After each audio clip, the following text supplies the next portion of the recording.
Psoriasis क्या होता है? सोराइसिस के कारण क्या है? सोराइसिस के लक्षण हमें क्या देखने को मिलते हैं? सोराइसिस का डायग्नोसिस हमें क्या करना होता है? अगर सोराइसिस हो जाता है तो हमें उससे कैसे बचना होता है?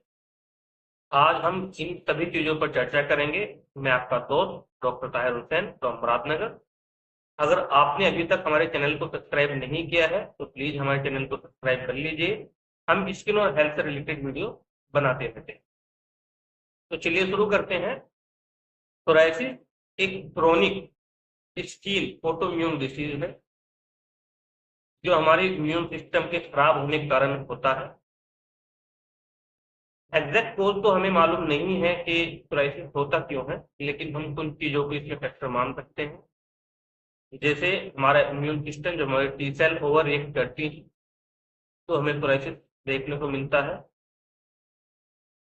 इसमें होता क्या है, जो हमारी स्किन बनने की प्रक्रिया है, जो हमारी स्किन की जो सबसे अपर लेयर होती है डरमी, तो बनने में और बनकर झड़ने में लगभग 28 30 से 35 दिन लगते हैं।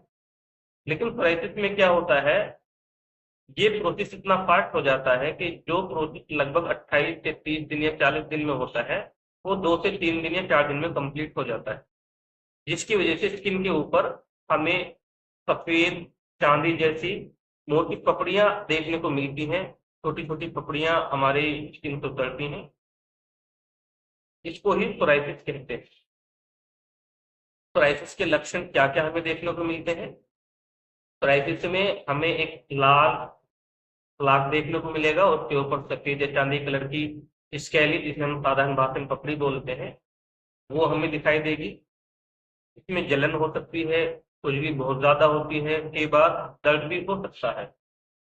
अगर हम इसको ज्यादा खुजाते हैं, इचिंग इसमें ज्यादा करते हैं, तो इसमें ब्लड या पानी का कुछ निकलता है, चिपा पदार्थ। हम जानेंगे कि सोराइसिस होता क्यों है, इसके कॉज क्या है। जैसे मैंने आपको पहले ही बताया है कि सोराइसिस का एग्जैक्ट कोज किसी को मालूम नहीं है, लेकिन फिर भी हम कुछ चीजों को इसमें फैक्टर मान सकते हैं। जैसे इम्यून सिस्टम, जैसे मैंने आपको पहले बताया, ये सेल जब हमारी ओवर रिएक्ट एक्टिव हो जाती है तभी हमें हो सकता है। कुछ लोगों को ये जेनेटिक हो सकता है। लगभग 35% जो पेशेंट होते हैं उनमें जेनेटिक की वजह से होता है, उनकी मम्मी पापा में किसी को रहा हो और उनसे वो उन तक पहुंच गया हो। इसकी पॉसिबिलिटी बहुत ज्यादा होती है। इसमें इन्वायरमेंटल फैक्टर भी, जो वातावरण होता है वो भी अपना एक इम्पोर्टेंट रोल प्ले करता है। जो लोग बहुत ज्यादा अल्कोहल यूज करते हैं, बहुत ज्यादा स्ट्रेस लेते हैं, नींद बहुत कम लेते हैं, उन लोगों को भी सोराइसिस होने के चांस बहुत ज्यादा होते हैं। तो हम जानेंगे, अगर हमें सोराइसिस हो गया है तो हम इसके डायग्नोस कैसे करें, हम कैसे पता करें कि सोराइसिस है। देखो, मैक्सिमम केस में क्या होता है, जो आपके डर्मेटोलॉजिस्ट होते हैं, जो आपके त्वचा रोग विशेषज्ञ होते हैं, वो देखकर ही आपको बता देते हैं कि सोराइसिस। क्योंकि के लक्षण जो देखने को मिलते हैं, उसको जो आपके त्वचा रोग विशेषज्ञ हैं वो देखते ही आपको पकड़ लेते हैं कि ये सोराइसिस। बहुत कम केसों में हमें कई बार इसमें बायोप्सी की जरूरत पड़ती है। वो भी आपके डर्मेटोलॉजिस्ट या आपके चिकित्सक आपको बताते हैं कि अभी आप बायोप्सी करा लीजिए, तब हम कंफर्म करेंगे कि ये सोराइसिस है या नहीं है। अब हम मोटे तौर पर बहुत छोटा सा एक पार्ट हम डिस्कस करेंगे ट्रीटमेंट पर। देखिए, जैसे मैंने आपको बताया है कि ये ऑटोइम्यून डिजीज है, तो इसमें हम कुछ इम्यूनोसप्रेसेंट मेडिसिन ले सकते हैं। लेकिन आपको वो सभी मेडिसिन अपने डॉक्टर के सुपरविजन में लेनी है, अपने डर्मेटोलॉजिस्ट के देख रेख में लेनी है। उनमें हम कुछ इम्यूनोसप्रेसेंट यूज कर सकते हैं, जैसे साइक्लोस्प्रिन या मिलोथेरेक्टिन। कुछ हम इसमें टॉपिकल जो लगाने वाली दवाएं हैं उनमें सैलिसिलिक एसिड, क्लोबेटासोल प्रोपाइनेट, चारकोल या और भी जो स्टेरॉइड होते हैं यूज कर सकते हैं। बट कंडीशन वही है कि सभी दवाएं आपको अपने डॉक्टर के सुपरविजन में, अपने डर्मेटोलॉजिस्ट की देख रेख में आपको ये। वो क्या कारण है जिनकी वजह से सोराइसिस ट्रिगर हो जाता है, सोराइसिस अचानक से बढ़ता है? अगर आपको बहुत ज्यादा स्ट्रेस रहने लगा है तो आपका सोराइसिस जो आपकी स्किन पे वो बहुत ज्यादा बढ़ जाएगा, वो रेड हो जाएगा, ब्लीचिंग ज्यादा होगी। अगर आप नींद कम लेते हैं तो भी ट्रिगर हो जाता है, सोराइसिस बढ़ने लगता है और ये हमें वापस से हमारी स्किन में इरिटेशन करने लगता है। अगर आप अल्कोहल बहुत ज़्यादा यूज कर लेते हैं तो भी ये इरिटेशन करता है।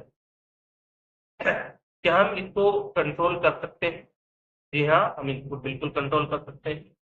पहले तो हम ट्रीटमेंट के द्वारा उसको कंट्रोल कर सकते हैं। देखो, उसको बिल्कुल पूरी तरह से क्योर करना तो लगभग नामुमकिन कह लीजिए, लगभग नामुमकिन ही इसको कंट्रोल किया जा सकता है। क्योंकि जैसा आप जानते हैं ऑटोइम्यून डिसीज है, तो एग्जैक्ट कोज मालूम नहीं है, तो एग्जैक्ट हम इसको ट्रीट भी नहीं कर सकते। लेकिन अगर हम अपनी लाइफ स्टाइल चेंज करें, अपनी दिनचर्या चेंज करें, तो इसको हम किसी हद तक और मेडिसिन के थ्रू किसी हद तक कंट्रोल कर सकते हैं। जैसे आप सुबह सुबह योगा करें, मेडिटेशन करें, एक्सरसाइज करें, जो आपका खान पान है, खाद्य पदार्थ है, उनको बहुत सही तरीके से, बहुत अच्छे से यूज करें, तो इसको किसी हद तक कंट्रोल करके रख सकते हैं। अगर आपको भी क्राइसिस हो गया है और आप उससे परेशान हैं, तो आप हमसे भी संपर्क कर सकते हैं। मेरा नंबर आपको नीचे स्क्रीन पर दिख जाएगा।